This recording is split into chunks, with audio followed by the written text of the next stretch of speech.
vinculado al paisajismo desde hace muchos años. Es un arquitecto que con el parque de la Villa Olímpica inauguró una nueva manera de mirar hacia el verde en la ciudad.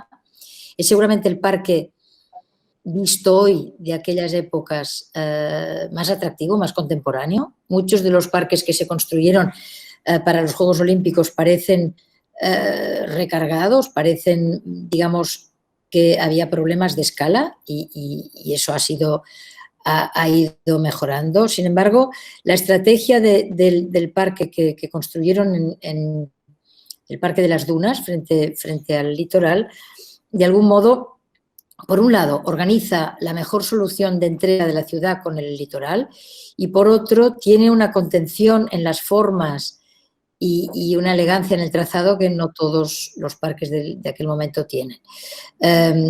Proyectos ha hecho muchos, tiene una trayectoria como constructor más que notable, abundante, me atrevería a decir, y hoy nos va a contar esa transformación tan importante, tan ejemplar en el sentido incluso del programa, ¿no? Decir, bueno, vamos a hacer de un antiguo recinto industrial periférico, muy periférico, Sant Andreu está en el Quinto Pino de Barcelona, respecto a la Barcelona central, respecto a la Barcelona centrada en la Plaza Cataluña, vamos a hacer de eso un centro de arte contemporáneo, que quiere decir hoy no solo un receptorio de obras, sino también un lugar donde hay actividad, donde hay creación, donde se promueven cursos, talleres, workshops, dígase como se diga.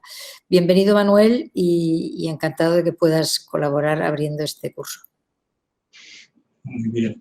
Pues muchas gracias, María, por esta fantástica presentación que me has hecho y agradeceros a todos, a Alberto, a Eduard, a Alex, Jordi, a todos los profesores, la invitación un poco a participar en este arranque del curso, que me parece muy atractivo, como me parece que además podríamos decir que estratégicamente parece que está en la línea de lo que la ciudad necesita, que es saber cómo intervenir en ella para transformarla, para evolucionarla, para hacer que las cosas pasen.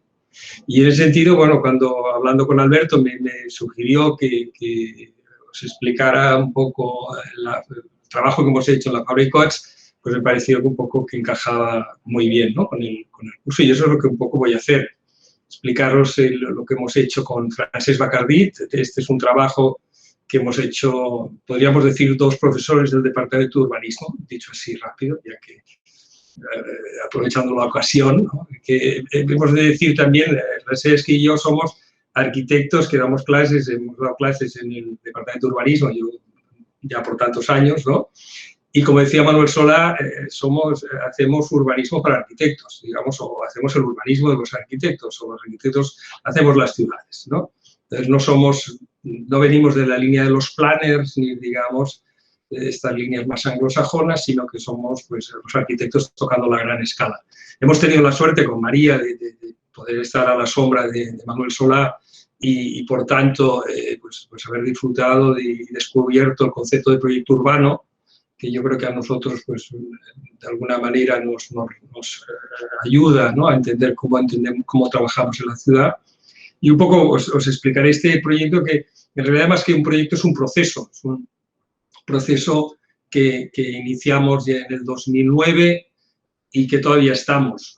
Y ahora tenemos que entregar una última fase de trabajos, ya veremos cuándo se construirán, etcétera. Por tanto, como la ciudad, digamos, son procesos abiertos, dinámicos, en cambio continuo, y eso es un poco lo que os quiero trasladar. Si os parece, compartiré la pantalla. Bueno, pues una primera imagen de la Fabra. En realidad, la Fabra es como un lugar de actividad, básicamente, como se decía antes. En realidad, es un conjunto de recintos industriales que se coloca, como decía María, en Sant Andreu, ahí un poco en la periferia de la ciudad, que importa, digamos, métodos industriales de Inglaterra, básicamente, de Coates, para la producción de hilaturas. Aquí podemos ver una imagen antigua del vuelo 56, donde se pueden ver los dos recintos de la fábrica Coats en su momento y cómo el tejido urbano va llegando un poco hasta encajarse con estos dos recintos. Una visión antigua. Nosotros trabajaremos en esta pieza, que es la pieza central de lo que se llama la nave L, y también, digamos, como aquí podéis ver la chimenea, que será la sala de calderas, y este será el objeto de nuestro proyecto. En realidad, lo que queda del recinto, esta parte superior del recinto, ya se transformó en su momento con la biblioteca de San Andreu, que hizo, entre otros, Moisés Gallego. Y aquí lo que se plantea a partir del 2007, con la compra del ayuntamiento, por parte del ayuntamiento de las instalaciones que habían cesado su actividad y que ya solamente la producían en Asia, se plantea hacer un hub de equipamientos para la ciudad. Es decir, transformar este recinto industrial de gran interés casi por la condición patrimonial en un recinto de equipamientos que dinamice, igual que la fábrica dinamizaba en su tiempo el barrio, que en este momento estos equipamientos también, digamos, sean un elemento de vitalidad del barrio de San Andreu. El concurso que nosotros haremos es sobre esta pieza de aquí. Explicaros que en realidad, para mí ha sido la oportunidad un poco de descubrir esta arquitectura industrial desde el 19, final del 19, principios del 20, que son casi un sistema constructivo que, como podéis ver aquí en esta imagen, se construye por fases. Es decir, esta es una primera fase, esta fachada aquí desaparecerá, se ve la estructura y luego seguirá creciendo la nave. Aquí vemos una torre de comunicación, después aparecerá una segunda. Esta nave de aquí ya se ve que tiene pequeñas ampliaciones que se seguirán ampliando. Es decir, que al final es un sistema dinámico. Esta sería una foto aérea del lugar unos años antes de que nosotros empezáramos. Otra cosa curiosa, como podéis ver, es que había una cubierta plana aquí, del que luego hablaremos de ella, que está perfectamente parcheada. Es decir, que es un lugar donde se van produciendo las intervenciones y también, digamos, donde van apareciendo casi como cuerpos añadidos en función de las necesidades. Las instalaciones se van produciendo a conveniencia para conectar aquello que se debe conectar. Un poco lo que podemos ver aquí es que esto que sería como la fachada principal de la nave que vamos a trabajar, como podéis ver, no tiene puertas. Es decir, en realidad el edificio o el conjunto no está planteándose nunca los espacios de ingreso, porque todo su problema es el movimiento de las materias, básicamente, y las personas irán asociadas a ellas. Es decir, no tiene, por tanto, concepto de puerta. Esto es una foto justo en el momento en que empezamos el concurso, que, como podéis ver, estaba la pieza, digamos, acabada. Aquí en el centro tenemos lo que sería la sala de calderas. En la sala de calderas, en realidad, ahora modernamente, claro, estamos todos acostumbrados a disponer de la energía a voluntad, nos enchufamos en cualquier sitio y que nuestro ordenador funciona, etcétera, nuestros gadgets funcionan. En finales del 19, con el vapor y con el carbón, lo que se produce, la clave para generar un recinto industrial es conseguir tener un edificio de la energía, una caldera, que sería la que después trasladará el movimiento a través de poleas a los interiores de producción. Por tanto, digamos, el transformador, vamos a decirlo así, será un conjunto de edificios que, como veis, ha ido creciendo. Esto a mí siempre me ha parecido como muy atractivo. Es decir, aquí se hace como una extensión del edificio para cambiar los tipos de calderas interiores que van a ser funcionalmente válidos.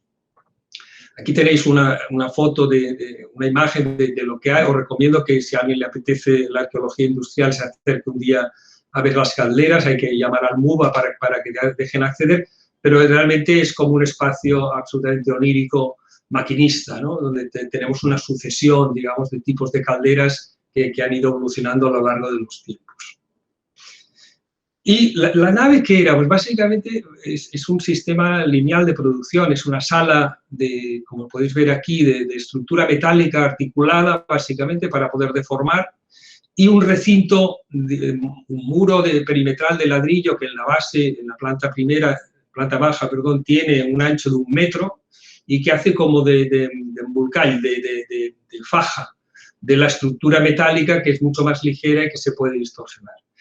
Y, como podéis ver aquí, todas las instalaciones van colgadas del techo. Es decir, tanto los sistemas de la energía, en este caso ya era eléctrica, aquí arriba, los sistemas de la calefacción, los sprinklers que se van viendo en algunos sitios, la luz, etcétera. Por lo tanto, es una sala hipóstila prácticamente metálica que, digamos, tiene líneas de producción, tenía líneas de producción, ¿eh? Y que se iba cambiando a conveniencia, incluso hay marcas en el suelo para indicar la posición de los elementos.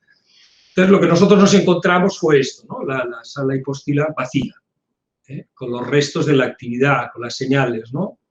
Que eso nos pareció como muy, muy atractivo, ¿no? El tiempo se había detenido y nos encontrábamos con un edificio que estaba en estas condiciones. Entonces, el proyecto, el concurso, trataba de colocar dentro de estos espacios una serie de actividades. La principal era la fábrica de creaciones. Fábrica de creación era un concepto que se creó entonces, en el año 2006, 2006-2008, que, digamos, trataba de generar como hubs de producción cultural y artística en la ciudad, entendidas como proceso, es decir, lugares donde tú pudieras empezar un proyecto, luego desarrollarlo y luego presentarlo en función del tipo de proyecto que fuera. Y por tanto se entendía como una secuencia. O sea, el uso de la fábrica tenía que ser como una secuencia de posiciones dentro de la fábrica para desarrollar cosas. Esto aplicable a todos los tipos artísticos que tenemos, es decir, de las artes musicales, las artes plásticas, las artes escénicas, las artes multimedias. Asociado además a eventos, se trataría de ser un elemento generador y por tanto, como veis aquí, pues una imagen del 2015 de la página web explicaba como todas las actividades que constantemente se estarían produciendo. Entonces, ¿qué es lo que nos pasaba aquí? En realidad, ocurría otra cosa, que era que el espacio, aun siendo muy grande, porque son 16.000 metros cuadrados, que no es poco, en 4 plantas que son de 6 metros, en realidad esto es un edificio que tiene 8 plantas, para que nos entendamos, no es pequeño. Lo que se trataba era de incluir estos programas que hemos dicho de la fábrica de creación, más espacios educativos asociados a las artes que se desarrollaban en el recinto, más unos espacios para el patrimonio industrial, para su interpretación, como la sala de calderas y algún espacio más museológico, ¿no? Entonces, lo que nos pasó cuando empezamos con el concurso es que nos dimos cuenta que no cabía todo. Bueno, esto pasa muchas veces, ¿no? Es decir, la petición de la Carta a los Reyes es tan amplia que difícilmente todo se puede meter. Sobre todo entendiendo que esta tenía que ser un poco la nave nodriza de las fábricas de creación de Barcelona, es decir, tenía que tener de todo. Y entonces, como francés, nos planteamos un poco, bueno, a ver, esto no es un problema de proyectos, esto es más un problema de estrategia proyectual, es decir, de cómo nos planteamos la intervención en este lugar, que ya tiene sus cualidades propias, su carácter, ¿no? Que tenemos claro que queremos ponerlo en valor, que no queremos, digamos, negarlo ni olvidarlo, sino todo lo contrario, reforzarlo en cierta medida y que de alguna manera debería ser capaz de adaptarse a la evolución de las actividades que se van a producir aquí, un poco como en la fábrica, ¿no? La fábrica se había ido adaptando, colocándole todos los elementos en los espacios que hicieran falta para la actividad productiva del momento. Un poco nos planteamos que esta era la cuestión aquí también, que el proyecto tuviera la capacidad de absorber, digamos, todas las necesidades que en el futuro se pudieran ir dando, ¿no? Entonces, nos planteamos como una serie de estrategias, unas, digamos, tendentes a activar y de alguna manera reciclar el lugar, y otras tendentes a adaptar y flexibilizar la manera de ocuparlo, ¿no? Entendíamos que era casi como el edificio ya existe, vamos a ocuparlo, vamos a usarlo y temporalmente esto va a cambiar. Entonces, estos son los 2 paneles del concurso, yo los enseño porque parece que explicaban un poco de qué se trataba. En realidad, nos planteábamos como 2 tipos de operaciones generales y luego algunas acciones concretas.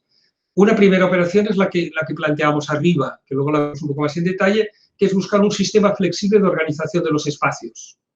Dado que no sabíamos exactamente los programas, cómo irían evolucionando, nos parecía que este debía ser uno de los argumentos importantes. Y el otro era la inserción de arquitecturas dentro de la arquitectura existente. Es decir, este era un edificio que es de finales del 19, principios del 20. Es evidente que no estaba preparado para las necesidades normativas del siglo XXI. Por tanto, necesitábamos un poco, yo siempre digo que es como los ordenadores antiguos, que cuando de alguna manera ya no tienen capacidad de funcionar con los programas más modernos, porque tienen muchas más exigencias, le colocamos hardware periférico, ya sean discos duros, ya sean drivers, ya sea lo que sea, que permite que la máquina, digamos, con estos attach, con estos aditamentos, sea capaz de activarse, ¿no? Entonces, en ese sentido, planteamos que haríamos una serie de inserciones dentro del edificio para dotarlo de estas nuevas capacidades. Todo esto y con otra idea que era la generación de un plano del suelo público, es decir, generar un sistema de accesos y un lugar de referencia, vamos a decir, urbano en la planta baja. Y entonces lo primero que planteamos fue cómo se debe entrar y cómo se debe organizar este espacio. Nos pareció que el punto débil o el punto más transformable es este espacio de junta entre la nave y la sala de calderas, entre la cabeza de la nave y la sala de calderas. Y entonces planteamos que aquí haríamos un vaciado para producir un pasaje interior que nos diera acceso a todos los espacios de la planta baja, que serían espacios para eventos, espacios para actividades, ¿no? Imaginábamos incluso una pantalla de proyecciones, que luego no hemos hecho, en esta fachada un poco como elemento de referencia. El segundo sistema sería la idea de flexibilidad y adaptación. A mí me sugería la idea de los elementos de la náutica de vela, ¿no? Esto cuando uno con un barco, un pequeño yate quiere moverse y adaptarse al viento, lo que hace es colocar las velas en posiciones distintas y entonces con eso, digamos, es capaz de coger la energía que necesita. Y esta era un poco la idea, ¿no? Vamos a plantear un sistema de lonas que se puedan cambiar de posición tanto como haga falta y que nos permitan compartimentar los espacios como convenga, ¿no? En un primer momento, como veréis en estas imágenes, nos planteábamos que dentro de la idea de reciclaje pudiéramos reciclar las lonas de las fachadas urbanas de la ciudad, de las fachadas en rehabilitación, cosa que luego no fue posible porque, digamos, son un tipo de lonas que no están adaptadas para el interior y no cumplen los requerimientos al fuego, etcétera. Pero nos parecía que hubiera estado bien, digamos, dentro de esa idea del reuso y el reciclaje, que las lonas hubieran sido, digamos, lonas recicladas directamente de fachadas rehabilitadas. Y esta era, por tanto, un poco la idea, es decir, casi la posibilidad de generar un cierto espacio laberíntico que diera lugar, digamos, a la configuración de los interiores. Este es un poco como la idea de casi utilizando como los styles estos de los barcos de vela. De hecho, nos pusimos en contacto con unos fabricantes de castillajes de barcos de vela ligera para ver cómo hacerlo, ¿no? Entonces, es un sistema náutico que luego os explicaré a base de styles, botavaras y lonas que luego se convirtieron en algo más. Por último, tendríamos como las inserciones, digamos, las cajas de la música que aparecerían, digamos, en distintas plantas, más las cajas de las instalaciones que nosotros les llamaríamos los jacks, porque eran como unas inserciones para colocar escaleras, pasos de instalaciones, etc. Y básicamente este sería el planteo que hicimos. En realidad, los planos que al final del proyecto se organizaban tipológicamente por objetos que insertábamos, por zonas de lonas, que son las Ls, que eran elementos plegables o zonas donde colocar los elementos digamos, de velamen, y luego lo que serían las Is, que eran las inserciones, que eran casi operaciones quirúrgicas de abertura de elementos. Desde la planta baja lo que planteamos fue abrir este espacio de ingreso, luego lo veremos en imágenes, crear lo que sería una calle, un recorrido lounge, una especie de hall lineal que debería salir al final, que debería convertirse en una calle interior, que mediante una serie de cajas, esta sería el jack, y esta sería la caja de la música y la caja de la restauración, nos permitiría organizar lo que serían los auditorios. Esto sería, digamos, aquí en la planta baja con un acceso directo a la planta superior. Y aquí empezamos con la operación de intervención. Y lo primero es aquí tenemos una pared de 1 metro de grueso y había que vaciarla, por tanto una operación quirúrgica un poco complicada para, digamos, apearla y producir, digamos, esta gran abertura, que sería un poco el elemento de referencia como espacio público dentro de la planta baja de la Fabra. Este espacio público, luego, este espacio ha ido cambiando, se convirtió en un porche que nos pareció más adecuado que un espacio cerrado, aunque siempre hay discusión sobre estos temas, para dar acceso a lo que serían espacios en planta baja, que son espacios de actividades de un formato mediano, como este de aquí, el espacio del foyer, donde en una primera... Bueno, debo decir que aquí lo hemos hecho a trozos en el proceso y todavía estamos, porque esto justo nos coge con la aparición de la gran recesión. Es decir, estamos hablando de 2009, 2010, estamos en plena recesión económica y, por tanto, los recursos se redujeron muchísimo, con lo cual, digamos, también la actitud fue la de ir interviniendo en función de los recursos disponibles, ¿no? Y, por tanto, los auditorios en un primer momento se cierran con lonas, básicamente, o sea, con telones de teatro, porque no había capacidad de cerrarlos con vidrio. Luego, posteriormente, ya lo hicimos y, evidentemente, todos los materiales son materiales reciclados o de la Fabra o del ICUP, del Instituto de Cultura de Barcelona. Y esto sería un poco la imagen de la planta baja, incluso antes de colocarles las cortinas y, por supuesto, antes de colocarles los cierres de lonas. Y un poco lo que sucede, ¿no? Era un espacio pensado para la actividad, para la actividad colectiva. Ahora, en tiempos de pandemia, esto sería un poco distinto, por supuesto, pero en ese momento no imaginábamos que podríamos tener problemas de contacto social, ¿no? Por tanto, la planta baja es una planta destinada sustancialmente a lo que serían los usos urbanos, los usos públicos, los usos colectivos. Quitamos todos los dispositivos arquitectónicos que se habían añadido, todas las prótesis para liberar la fachada y para abrir, digamos, todas las salas de la planta baja a este espacio exterior que un proyecto de urbanización tendrá que desarrollar, esperemos que pronto. Aquí veis las dos torres de comunicación. En realidad, los accesos son estas dos torres. Estas dos torres tienen unos montacargas centrales y unas escaleras y unos depósitos de agua en su cubierta que, por supuesto, como patrimonio se han mantenido, y era el sistema para subir estas 8 plantas que tenemos aquí.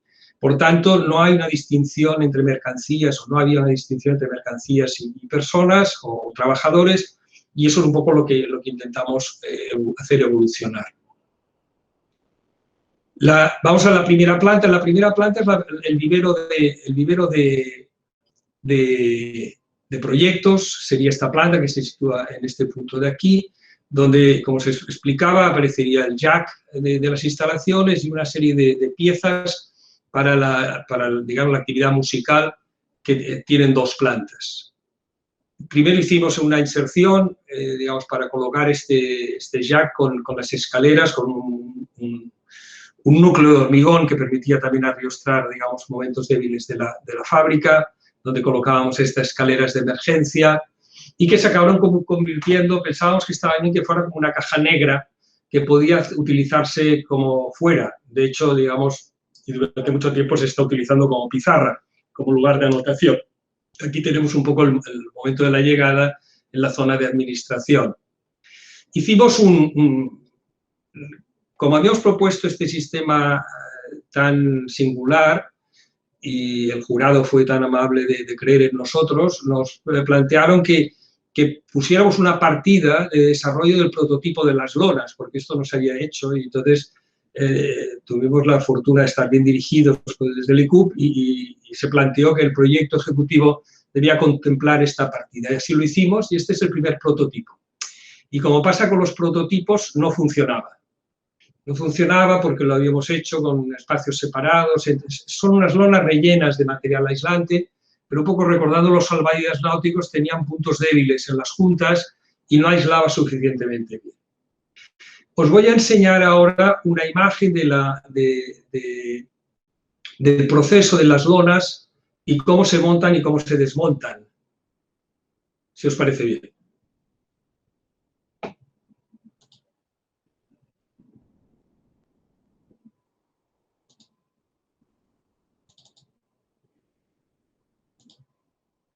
Bueno, parece que no. A ver, vamos a cambiar de... Un segundo, estas cosas ya se sabe que pasan a veces.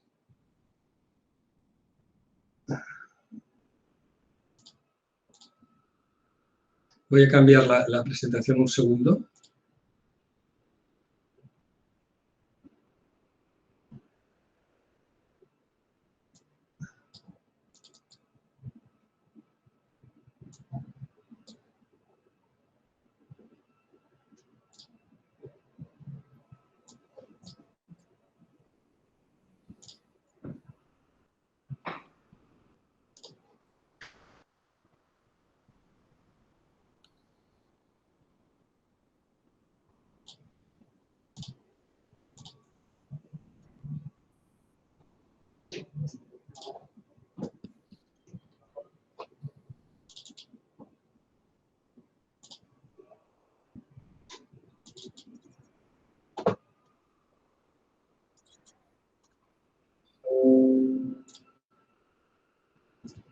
¿Se ve ahora?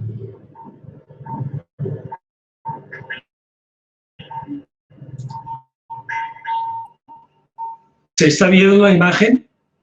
Se ve, está llegando. Vale. Está borrosa, pero Pues, se ve. Sí. Ahora veréis, es un pequeño vídeo un poco que explica cómo está. ¿Sí?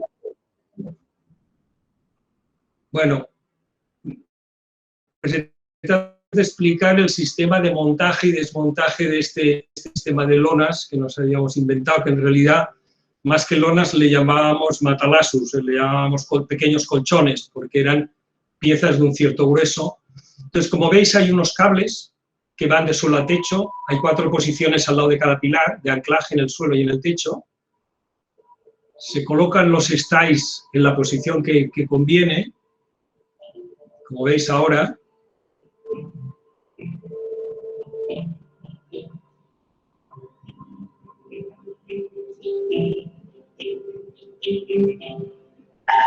Los elementos son de náutica pura, o sea, son de acero inoxidable utilizados para la vela.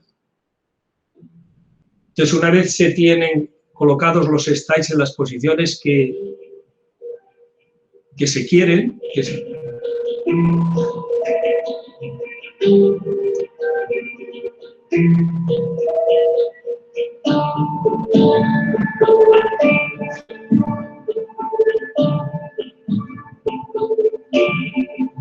entonces se procede a colocar botavaras de aluminio. Son botavaras náuticas también, perfiles de aluminio, que se conectan al cable y entre sí por unos conectores. Se coloca un perfil en el suelo y entonces se van colocando las piezas de aislamiento. Estos son prototipos antiguos.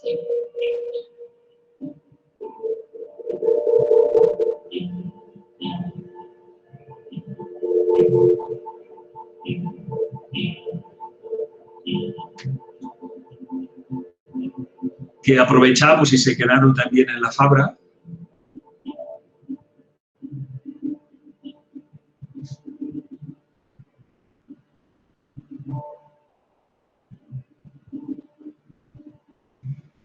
Y con este sistema teníamos la capacidad de producir como estos laberintos, ¿no? Estos laberintos para salas de reuniones, para espacios de trabajo, etc.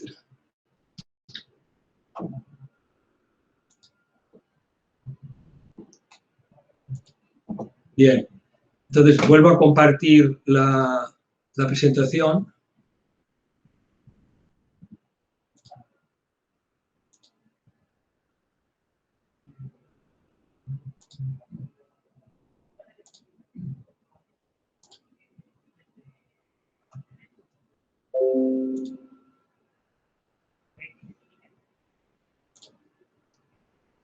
Bien, ¿se vuelve a ver? ¿Sí? Sí, perfecto. Vale.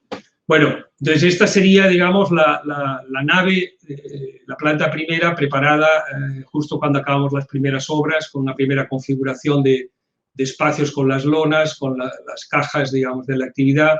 Estos son fotos más recientes, ya, digamos, con un espacio ocupado tanto por entidades culturales que trabajan aquí, digamos, como algunos espacios de actividad. Y también, digamos, el siguiente tema fue todo el mobiliario que aparece aquí, es mobiliario reciclado de la Fabra y del ICUP, que, digamos, bueno, hemos tenido la posibilidad de ir depositando, digamos, dentro del recinto.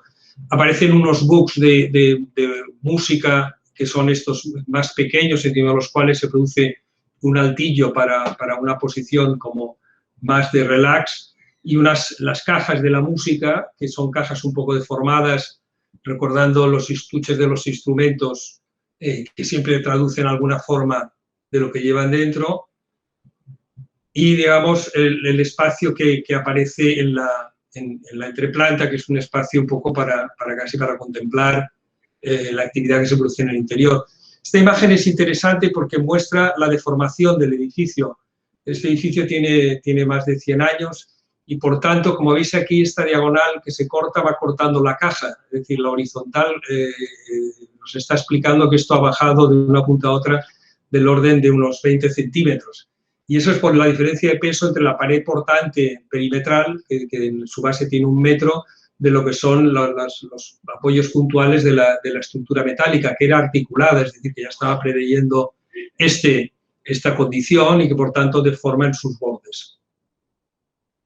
Y desde aquí un poco lo que sería la primera configuración con el área administrativa, digamos, en esta posición. Como podéis ver, todas las instalaciones son vistas, van colgadas del techo.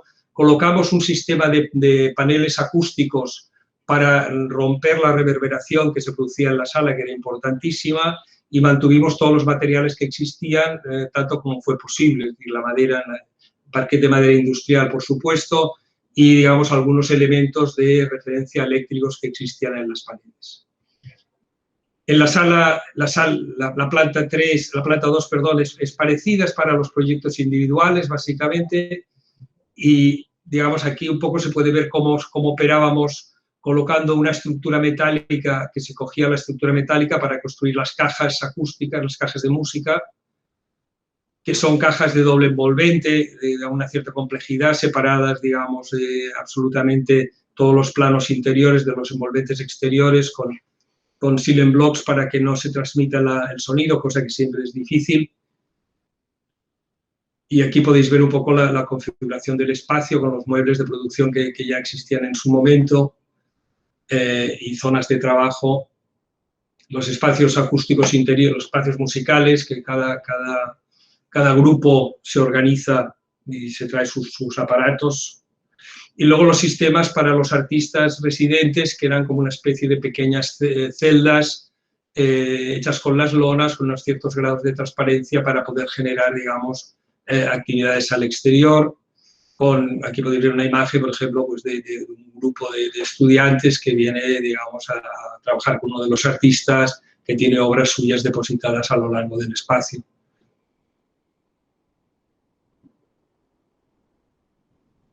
Y por último, en la última planta, teníamos una necesidad de las artes plásticas que os he explicado, de las artes de las que hemos hablado.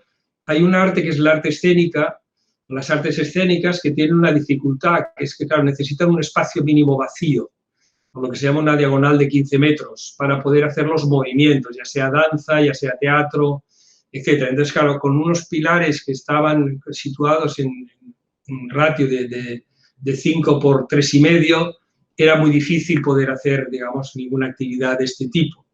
Entonces, lo que planteamos en esta última planta fue una operación de vaciado, una cirugía profunda de vaciado de la cubierta, que era una cubierta a la catalana, como hemos dicho, de 100 años, muy reparada, muy estropeada. Como podéis ver aquí, las humedades son brutales, estaba todo corroído.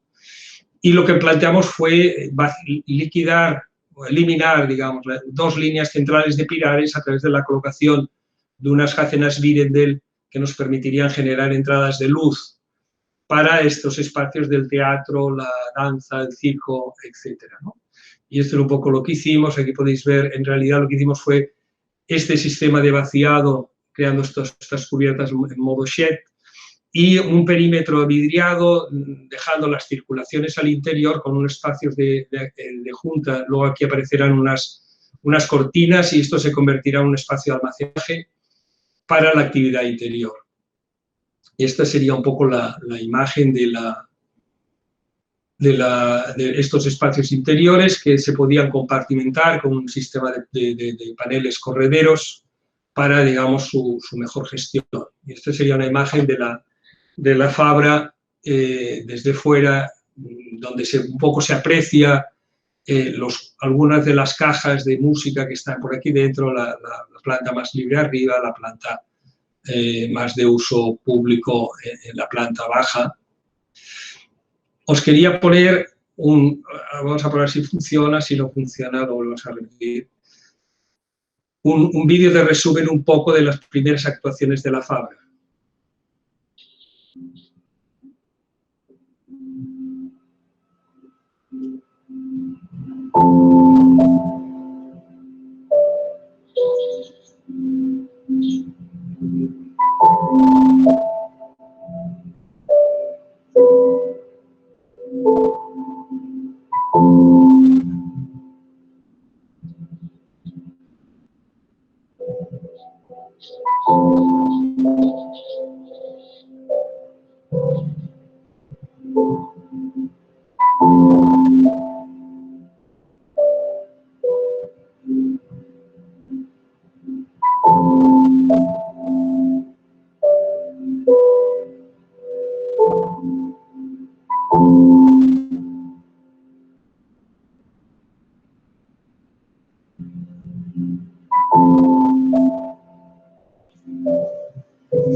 Bueno, esta ha sido como la primera parte de nuestra intervención en la Fabra, que un poco abordamos como la transformación del área central del edificio. A partir de ahí hemos seguido con una secuencia de actuaciones, también debido a que los programas han ido cambiando a lo largo del tiempo, las administraciones de la ciudad han sido de signos diversos y, por tanto, han ido planteando requerimientos y actividades distintas en el entorno de la Fabra.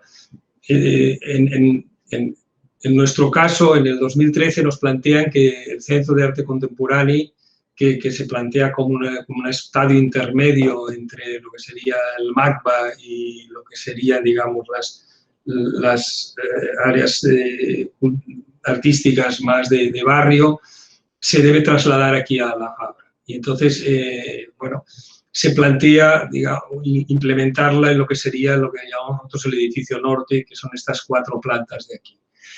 Incluso extenderse, digamos, en el edificio, perdón, este edificio este, el edificio norte, alrededor de la entrada. Entonces, en realidad, lo que planteamos es la rehabilitación de estas 4 salas, más la generación de una intervención que va a permitir colocar un núcleo de accesos nuevo en esta zona central que repartirá, digamos, los movimientos en los dos frentes.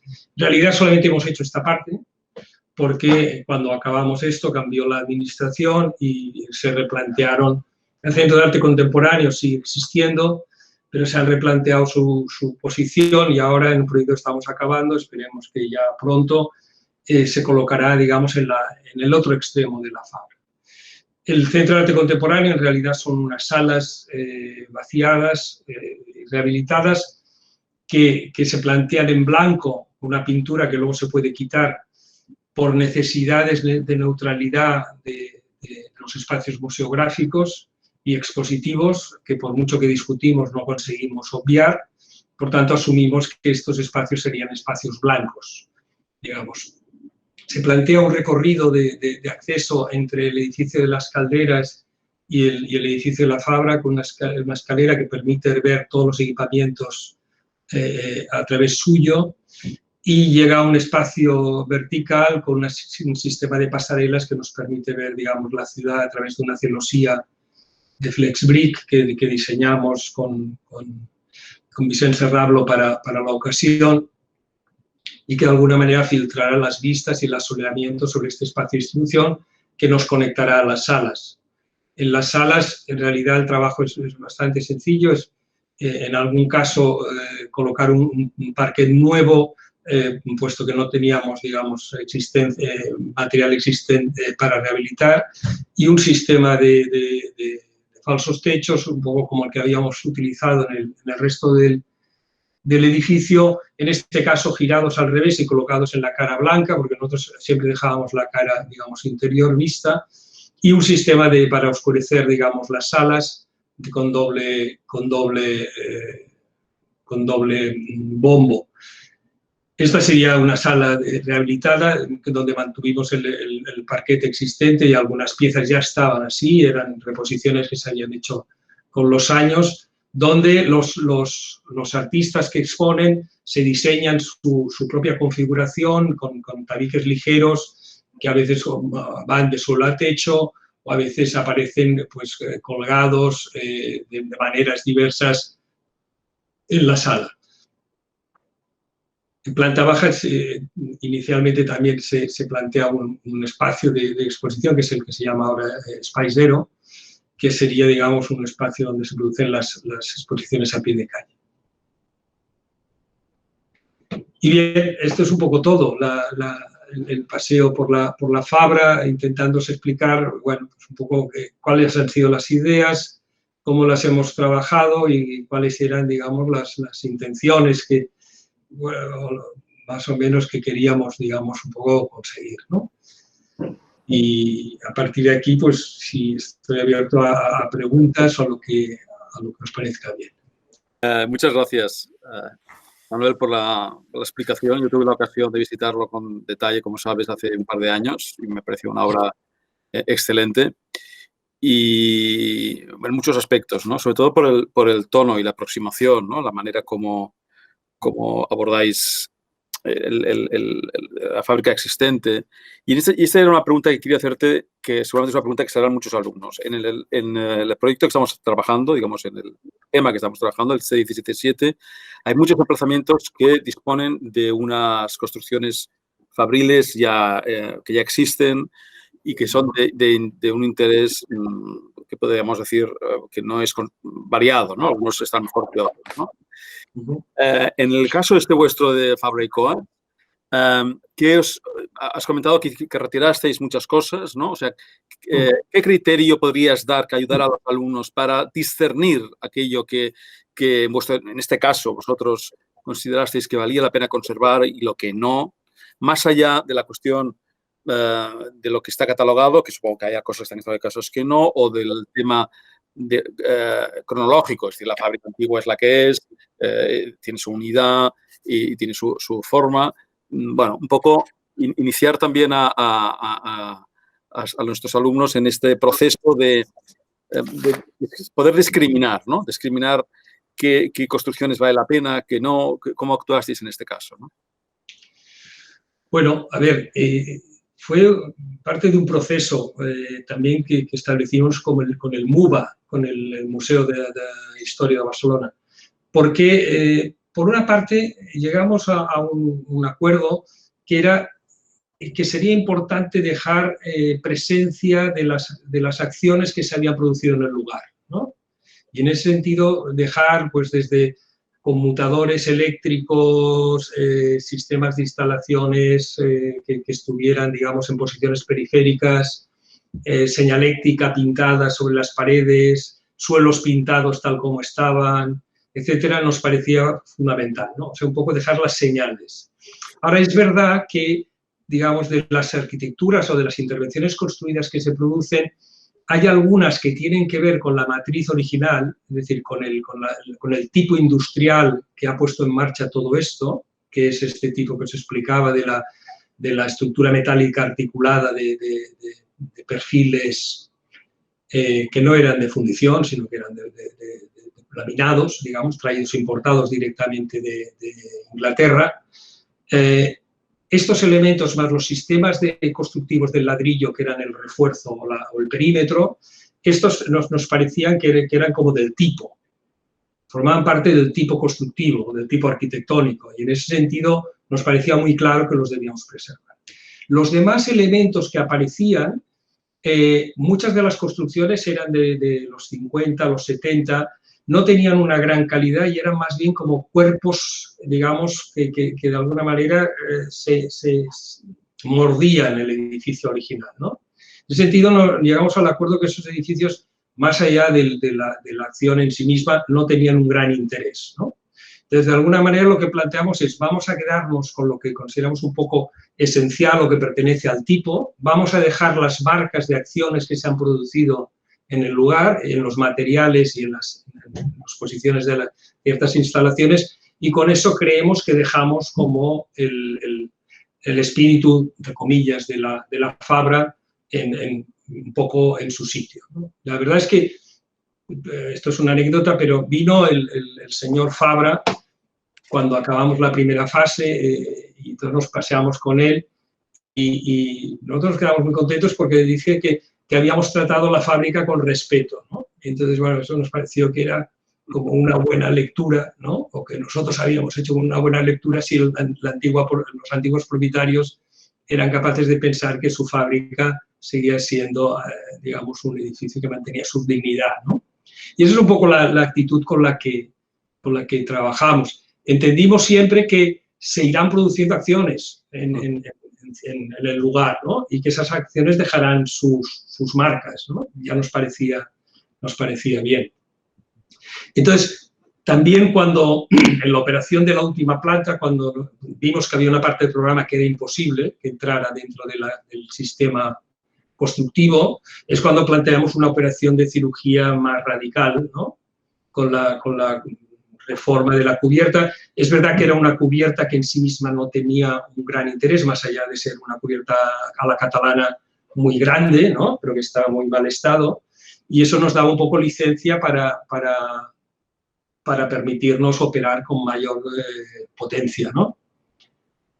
Es un poco como la idea. Es una lección, ¿no? Porque cuando se debe intervenir, cuando hay que transformar, si se analiza con cuidado y se llega a la conclusión de que algo hay que tocarlo y transformarlo, pues hay que hacerlo, ¿no? Sí, sí, sí. En este caso, además, era un problema que parecía que esos espacios de las artes escénicas tenían más sentido en la planta baja, por un problema de accesibilidad, ¿no? El problema era que, claro, si tocábamos la planta baja, transformábamos toda la estructura. Es decir, por tanto, nos situaba en una posición imposible. Como siempre hemos tenido un poco la idea de que el edificio ya estaba y que nosotros éramos los ocupas, bueno, somos los arquitectos de los ocupas, vamos a decirlo así, siempre hemos tenido una actitud un poco posibilista. Yo creo que en el mejor sentido de la palabra. Es decir, no se trataba tanto de hacer nuestra obra en la Fabra, sino de, un poco como en el judo, jugar a favor de la energía que el edificio tenía, ¿no? Y eso ha sido un poco la manera con la que hemos trabajado. Muy bien. Coincido contigo lo de la sala de calderas, ¿eh? Yo he estado yo he tenido durante varios años en la escala de pantallas del móvil la fotografía de la sala de calderas, que es una pasada. Una maravilla, es una maravilla. Es arqueología industrial urbana en estado puro, es fantástica. La recomiendo a todos. O sea, yo creo que a la Fabra se puede ir porque siempre pasan muchas cosas, con independencia de lo que hemos hecho los arquitectos. Pero la sala de calderas es un viaje al mundo tecnológico de nuestra historia de gran interés. Lo que es divertido es que luego nos quejamos de las estaciones transformadoras, ¿no? De lo que ocupan. Y de Iberdrola y tal. Y lo que te contaste allí es una maravilla, eso sí. No, yo solo dos comentarios, tal vez en escalas contrapuestas, ¿no? Una primera, teniendo en mente un poco lo que los estudiantes están abordando, incluso retomando el título de tu conferencia, ¿en qué medida la intervención ha podido transformar o ayudar a la transformación del entorno? Es decir, si ese equipamiento ha irradiado hacia afuera, y si no fuera así, que evidentemente puede suceder, ¿en qué medida este tipo de equipamientos tienen esa capacidad, ¿no? De trabajar en red, etcétera, ¿no? Eso es la primera. Y la segunda, que es justo a la escala contraria, ¿no? A mí me interesa muchísimo el tema de las lonas. O sea, y además creo que son de absoluta actualidad.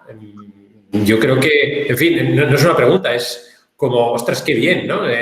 Cuando uno lee a Toyo Ito y el fin de las paredes, ¿no? Entiendo que este trabajo, estoy seguro que tendrá muchísimo recorrido, ¿no? Es como un trabajo que se inicia, pero uno puede pensar lonas para exteriores, lo están pensando, se está pensando para hacer clases al exterior. ¿Por qué no lonas que calefacten? ¿Por qué no fachada? En fin, nada, es solamente un comentario dentro de una charla que me ha parecido magnífica, porque además por los recursos de arquitectura que se han podido ver. Gracias, Manuel. Pues, Alberto, a ver, sí que la verdad es que es un lugar de activación importante. A ver, la operación inicial en la Fabra es la fábrica de creación, pero como sabéis, digamos, se han ido situando más programas de equipamientos en todo el recinto. O sea, que ahora están las viviendas que han hecho Miguel y la Mercè, ¿no? Berenguer, justo, digamos, enfrente de nuestro edificio. Hay una escuela Brasol que está colocada donde antes estaba la imprenta, más al fondo. Los hermanos Terradas han hecho el instituto, que está en paralelo a nuestra nave principal. Delante nuestro está la escuela de Brullet. O sea, se ha activado por esta mezcla de usos. Pero es verdad que el cambio de la posición de la entrada a nuestro edificio para mí ha sido fundamental. O sea, porque se ha abierto un espacio fácilmente conectado con el acceso al recinto, ¿no? Y eso es importante. Este recinto es más un laberinto, ¿no? De alguna manera. Seguramente necesitaría algunas operaciones de permeabilidad en algunos puntos, digamos, del recinto. Los recintos antiguos siempre tienen tendencia a tener una gran puerta y alguna pequeña puerta, ¿no? Por un tema de control. Esto, si se quiere que sea una pieza urbana de mayor potencia, debe tener más perforaciones, ¿no? Y de hecho yo creo que están previstas en algunos sitios. Por tanto, se ha convertido como una especie de ciudad dentro de la ciudad. Yo creo que en ese sentido estamos relativamente contentos de no haberlo estropeado, sobre todo, ¿no? O sea, de haber apoyado un poco lo que ya venía con la intención de la administración, ¿no? Y luego lo de las lonas, pues es estas cosas como sobre el mundo de las ideas y su materialización, ¿no? Pues es una idea de concurso, yo la tenía muy clara. Teníamos que buscar un sistema distinto, no podía ser que hiciéramos tabiques de 6 metros de altura para tener espacios, ¿no? Y entonces te inventas buscas por analogía un camino, ¿no? Y lo propones, luego te dicen que sí, que lo hagas. Entonces tienes un problema, ¿no? Porque hay que desarrollarlo, ¿no? Entonces estuvimos con la gente esta de la náutica trabajando todo un equipo para conseguir que aquello funcionara, que no fue fácil, ¿no? Pero al final es meterte, o sea, cuando hay situaciones que por el lugar o por el programa o por las condiciones requieren, ¿no? De una respuesta que no está en los parámetros convencionales o conocidos, ¿no? Entonces es una especie de salto al vacío que a veces sale mejor y a veces sale peor, ¿no? Yo creo que nosotros esta vez nos hemos salvado e intentaremos no hacer muchos más porque siempre son complicados. Muy bien, gracias. De nada.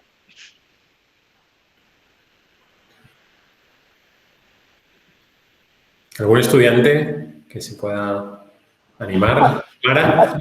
Hola, Manolo, soy Mara Partida. Hola, Mara. Por fin te veo, bueno, no en persona, pero casi. He oído mucho hablar de ti y, bueno, me gusta mucho tu trabajo. Yo, un poco en la relación que te decía el Eduard, porque el arquitecto tiene la posición de decidir que se queda y que no, y proponer, ¿no? Pero quería un poco que nos contaras también qué estaba catalogado y a qué nivel, para que también los alumnos sepan que hay veces que sí se enfrentan a situaciones donde hay cosas que están catalogadas que hay que mantener, pero hay otras donde ellos tienen que tomar las decisiones, ¿no? Sí. Y bueno, tus mamparas también, tenía la duda de qué tan manejables son, o sea, en el momento o sea, como cuánto tiempo necesitas como para montar y desmontar, o en el cuestión de peso y eso, que realmente ayuda a la flexibilidad de una manera práctica, o si simplemente como en ciertas condiciones donde hay que tomar ventaja de tiempo, ¿no? O sea, era una pregunta que tenía. Sí. Bueno, el tema de las lonas, de los movimientos, el vídeo que habéis visto es un día. O sea, en un día se hace el cambio de una planta, para entendernos, ¿no? O sea, se plantea, se tiene que hacer la propuesta, vamos a decir, o sea, la configuración. Con esto, pues se tiene que hacer con un equipo un poco especializado, no mucho tampoco, pero se tiene que mover con estas elevadores de tijera, ¿no? Y poco más, ¿no? Por tanto, me parece que han cambiado las configuraciones 3 o 4 veces desde que lo hicimos. ¿Verdad? Que es verdad que, claro, cuando tienes mucha gente trabajando, mucha gente implicada, hacer un movimiento de este tipo quiere decir pararlo todo y, bueno, y dedicar un día a reestructurarlo y reencajar a la gente, ¿no? Entonces eso siempre supone, digamos, una cierta dificultad. No es como un biombo doméstico, que sería un poco la referencia también como dispositivo interno de organizar las cosas, que uno coge, lo mueve y se lo pone, porque en este caso, como tiene una escala pública, unas dimensiones mayores, necesitas de unos montajes un poco más complicados. Pero bueno, en un día se puede cambiar la configuración de una planta entera perfectamente, ¿eh? Entonces, eso por un lado. Me decías sobre el catálogo del patrimonio. Bueno, nosotros teníamos, había una ficha de patrimonio del plan especial que existía, que mandaba, bueno, mantener los suelos, la estructura, por supuesto, lo que serían las paredes, ¿no? Y luego también decía que había que colocar las instalaciones en las torres de comunicación, las 2 torres, eso era imposible, ¿no? Entonces, a ver, normalmente los catálogos y las fichas de patrimonio, lo interesante es poderlo interpretar junto con los responsables de patrimonio del momento, ¿no? Para poder encontrar la manera de gestionarlas. Porque si no, seguramente como ya tenemos una edad, pues yo vengo más de una época en que los arquitectos que estaban en la función pública interpretaban los textos y de alguna manera, entendiendo lo que se quería conseguir, pues eran capaces de permitir, digamos, ciertas derivas, ¿no? Más modernamente esto se ha ido perdiendo y seguramente la gente, quienes tienen las responsabilidades públicas, por problemas muy diversos que no vamos a tratar ahora, se ven mucho más obligados a interpretar al pie de la letra, ¿no? Y eso reduce ampliamente las tolerancias que un proyecto necesita tener. Yo creo que en los ejercicios del curso lo razonable sería que sobre las fichas de patrimonio se pensara que se puede trabajar, ¿no? Que pueden haber planteos que estén muy bien realizados en las fichas y a cambio pueden haber otros que estén equivocados o que sean susceptibles de otra lectura, ¿no? Yo en ese sentido, si el proyecto tiene intención, si el proyecto tiene sentido, creo que tendría que ser posible, ¿no? La interpretación de lo patrimonio. Ahora es verdad que la mirada de los arquitectos no es la misma que la de otras disciplinas sobre esto, ¿eh? O sea, los arqueólogos, los museógrafos, los geógrafos, sociólogos, etcétera, seguramente tendrían miradas que vamos a decir que son complementarias, pero no necesariamente las mismas que las nuestras, ¿no? Nosotros siempre entendemos que el material de la arquitectura está ahí para formar parte de un proyecto, ¿no? Entonces, bueno, siempre creemos que nos podemos permitir unas licencias que seguramente otras disciplinas considerarían excesivas, ¿no? Pero bueno.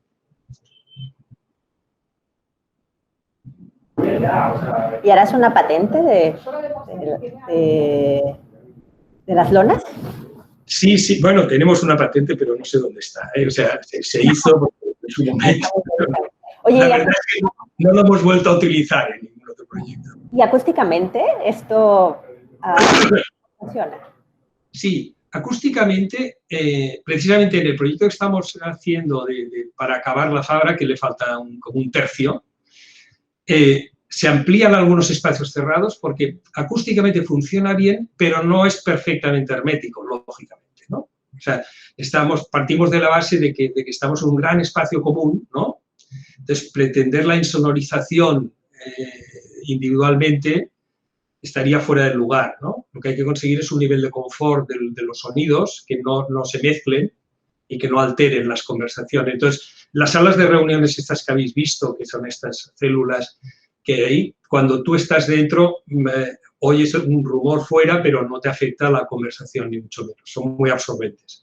Y un papel importante es el techo, que, digamos, descolgamos, pusimos estas placas de aislamiento de pared, digamos, colgadas a 30 centímetros para romperla. Hemos trabajado con unos acústicos, por supuesto, con unos ingenieros acústicos. Y entonces, para romper la onda la reverberación y, por tanto, digamos que no retorne el sonido de una manera negativa, ¿no? Entonces, con las dos operaciones, la verdad es que acústicamente funciona. Ahora, si alguien se pone a chillar, nos vamos a enterar un poco todos, ¿no? Eso sí.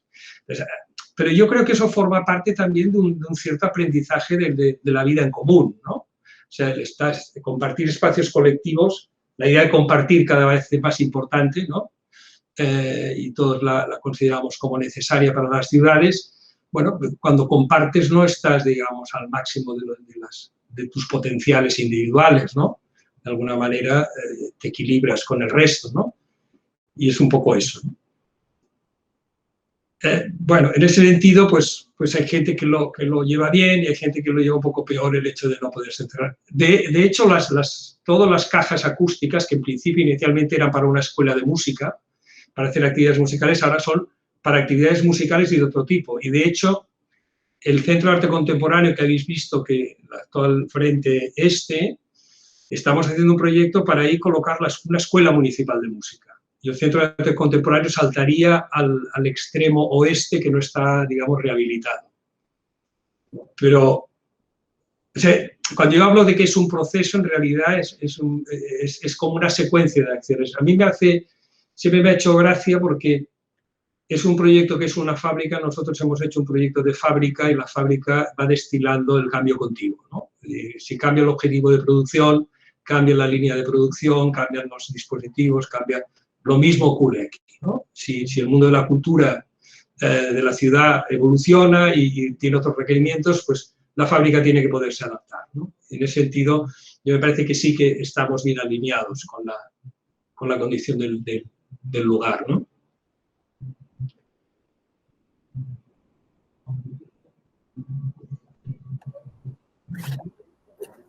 Tal vez sería interesante que algún alumno se animara, ¿no? Yo tenía una duda respecto a las deformaciones, que cómo se ha tratado y si ha afectado a la colocación de las lonas al ser un sistema tan modular, que si el nivel de deformación ha supuesto un problema a la hora de llevar eso en obra. No, bueno, en realidad no. A ver, es verdad que ha deformado toda la crujía perimetral, digamos, del edificio, o sea, se ha deformado, ha bajado lateralmente por la parte de ladrillo, pero como estamos con un sistema de cables y botavaras, todo es flexible, ¿no? O sea, estamos trabajando en una estructura articulada, en realidad. El sistema de lonas también lo es, ¿no? Y tiene mucha capacidad de deformación. Por tanto, no ha habido mucho problema. No estamos en edificios venecianos, ¿eh? O sea, no es aquello de edificios que están torcidos de una manera radical, sino que es simplemente una crujía que tiene una pendiente lateral de un 5%, pero que las lonas funcionan sin problema.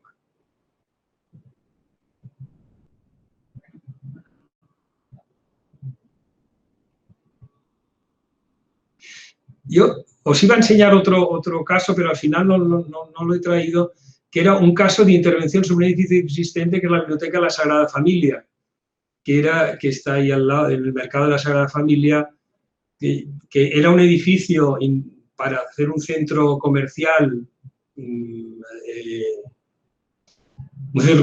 que nunca se inauguró, conectado con el mercado, y que lo transformamos en biblioteca, ¿no? Entonces, ahí, por ejemplo, lo único que mantuvimos fue la estructura y cortamos la estructura. Y todas las fachadas, todas las pieles son totalmente nuevas, ¿no? No hay nada de lo que había más allá del elemento estructural, ¿no? O sea, pueden darse casos en los que en los lugares que vayáis a trabajar, la calidad del artefacto arquitectónico no sea de un gran valor, ¿no? Y puede haber algunos elementos estructurales o elementos, digamos, más de configuración general, pero que permita repensarlo prácticamente todo, ¿no? Entonces, esto sería una situación contrapuesta a la al caso de la Fabra, donde en realidad el edificio y su piel ya está y además son consistentes, con lo cual, digamos, no te vas a plantear, digamos, transformarlos, ¿no? Yo creo que en el fondo es un poco hacer ese trabajo como de análisis del lugar, ¿no? Y intentar como detectar cuáles son los valores que tienes, si es que hay alguno, ver si te puedes apoyar en ellos, qué sentido les puedes encontrar y a partir de ahí trabajar, ¿no? Es verdad que la ciudad a veces quiere preservar muchas cosas y otras veces no quiere preservar nada, ¿no? Tenemos un comportamiento un poco pendular, ¿no? Hay momentos de gran transformación donde, bueno, los elementos históricos no tienen gran consideración y hay otros momentos en que hay una especie de trabajo exquisito sobre cualquier elemento que tenga una condición de edad, ¿no? Bueno, yo creo que eso no os lo voy a explicar a vosotros porque lo sabéis perfectamente todos y lo hacéis estupendo, con lo cual ya iréis encontrando, los estudiantes irán encontrando, ¿no? Cuál es el tono, como decías, Eduard, ¿no? Cuál es la actitud con la que hay que entrar, ¿no? Al objeto sobre el que vas a trabajar, ¿no? Creo que es parte del viaje elegir eso, ¿no? Yo creo que aquello te contabais también con la suerte de que había una arquitectura, una pieza de interés, ¿no? Sí. Que era algo que, por así decirlo, aguanta muchas cosas.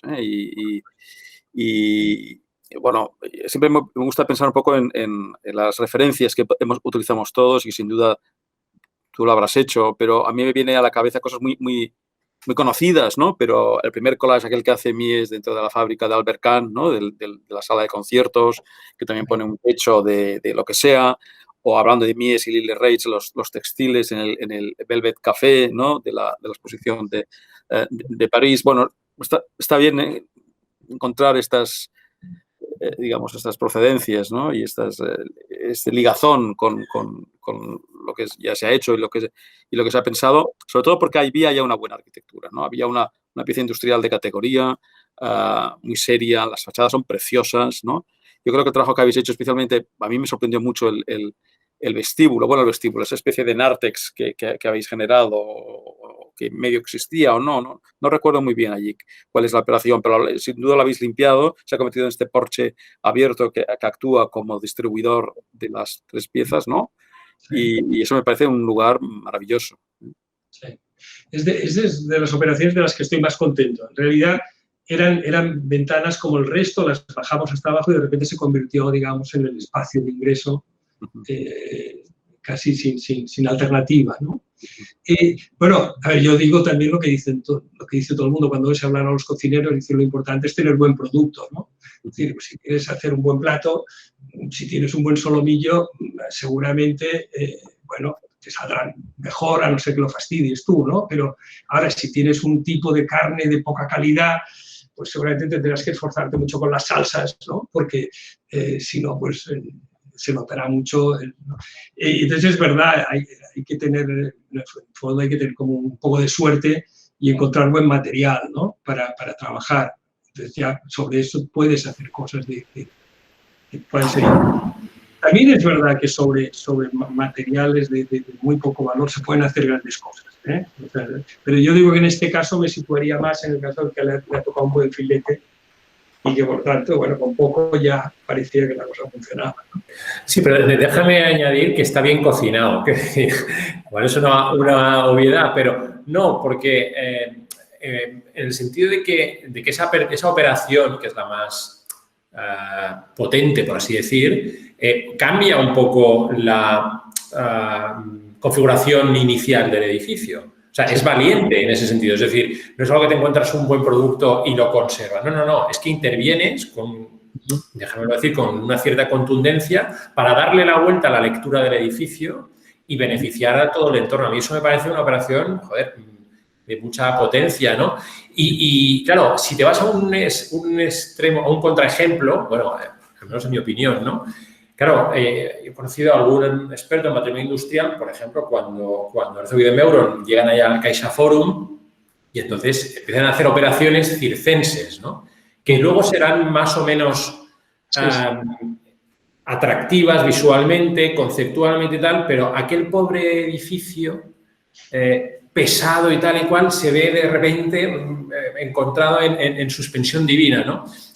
Y entonces yo creo que ni la conservación absolutamente conservadora ni lo despreocupado casi conceptual, que en el fondo es un pretexto, esa preexistencia.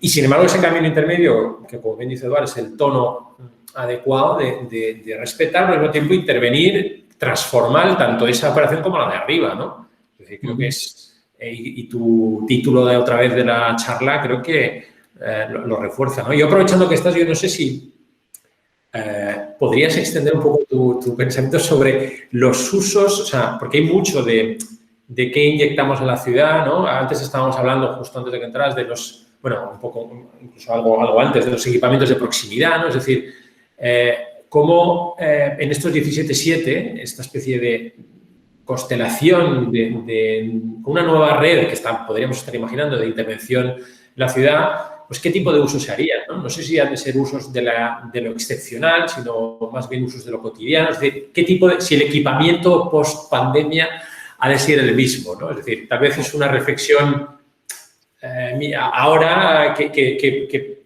ha de asentarse y lo que pasa es que no deja de ser lo que ellos van a hacer, ¿no? Ellos tienen que escoger ahora 17.7, hacer unas propuestas rápidas, de tanteo, pero también de uso, ¿no? Y creo que eso, en fin, al mismo tiempo de necesitar una cierta flexibilidad en el tiempo, que no de fijarse y que ha de ser capaz de transformarse en el futuro, al mismo tiempo no creo que tengo alguna duda sobre el equipamiento de excepción, por así decir. Sí. Que no sé si es el momento para él. Bueno, yo, a ver, te diría un poco sobre la reflexión que haces. A mí hay un tema que me interesa, seguramente es por tantos años que llevo en el Departamento de Urbanismo, o gracias a eso, que me interesa de los edificios públicos su manera de ser públicos, o sea, su manera de conectar con la ciudad, de ser ciudad. Entonces, para mí, el tema del acceso, de la relación del plano del suelo, de los movimientos, de los espacios de encuentro, me parece central. O sea, de alguna manera, el equipamiento tendrá unos usos, unas actividades, etcétera, etcétera, pero lo que más me interesa, y es lo que creo que siempre intento trabajarlo, a veces mejor, a veces peor, es la urbanidad del equipamiento. O sea, el hecho de que genera, digamos, espacio urbano, no solo fuera, sino dentro del equipamiento. Y esas transiciones son fundamentales, ¿no? Porque es las que van a generar, digamos, el estado de ánimo, ¿no? Cuando vas ahí. Luego está la función, la actividad que harás en el interior. Pero la manera de entrar, la manera de encontrarte, la manera de pasar, ¿no? Digamos, de un estado de no pertenecer a un estado de soy parte de esto, ¿no? Me parece fundamental, ¿no? Y en ese sentido, lo que es el trabajo del acceso, del plano del suelo, de los espacios de recogida de la gente, etcétera, para mí son claves. Me gusta pensarlos. A veces pues, lo haces mejor o a veces lo haces peor, pero esto... Entonces, este es un tema. Yo creo que hay un tema fundamental en la ciudad que serán, vamos, es inevitable, porque además con los temas de centralización o de consolidación de las ciudades o de masificación de las ciudades, el tema de la vivienda compartida, la vivienda equipada, la vivienda en relación a equipamientos, me parece que es uno de los temas de interés. O sea, la mezcla de vivienda, del hecho habitacional, con hechos también, digamos, de equipamiento o de espacio urbano, ¿no? De alguna manera. Yo creo que esos son temas el tema del término este que está ahora como de moda últimamente, estos años, que hemos pasado de la vivienda dotacional al co-living como concepto, el compartir, ¿no? Esta idea de compartir, que siempre ha estado en la ciudad, ¿no? Pero que ahora, digamos, empieza a conectar con el hecho habitacional.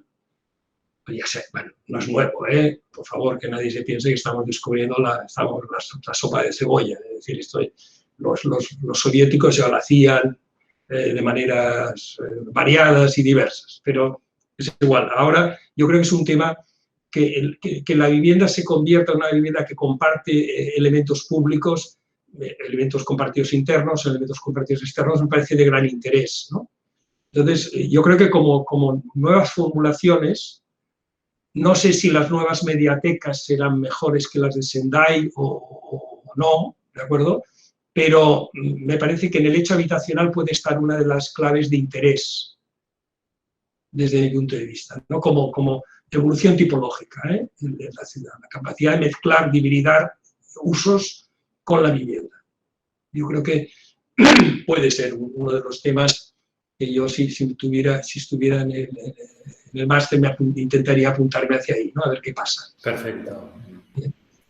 Y la otra cosa es sobre la pandemia. Yo espero que la pandemia esta acabe pasando, ¿no? Bueno, confiemos. Pero yo creo que seguramente nos llevará a muchas reflexiones y sobre todo de los modos de vivir que tenemos, ¿no? O sea, cómo vivimos. Yo no creo tanto en que nos tengamos que convertir en seres telemáticos, ¿no? Porque quien es digital ya lo es, y el que no, digamos. O sea, el que tiene doble vida digital y analógica la tiene, y el que no, pues solamente hace la que puede, ¿no? Pero me parece que las relaciones sociales van a volver y que el único tema es que digamos, habrá un gap, unas distancias un poco más grandes, ¿no? Y que la gente se tocará menos y los grupos será un poco... Pero no me parece que... Nosotros, porque somos un país mucho de tocar, ¿no? De estar todos un poco juntos, por tradición, pero los países nórdicos no parece que tengan muchos problemas, ¿no? Entonces, en ese sentido, no parece que les esté cambiando tanto la vida. Arriesgo una opinión, ¿eh? O sea, entonces, yo creo, no estoy tan seguro que sea la pandemia lo que nos va a cambiar, sino que va a ser los flujos hacia las ciudades y la necesidad de que las ciudades den respuesta a formatos distintos de formas de vivir y formas de trabajar y formas de interactuar, ¿no? En ese sentido, vale, bueno, no sé, yo creo que por eso el tema vuestro es muy interesante, el 17-7, ¿no? Es un poco la posibilidad de mezclar todos estos registros, ¿no? en posiciones de la ciudad.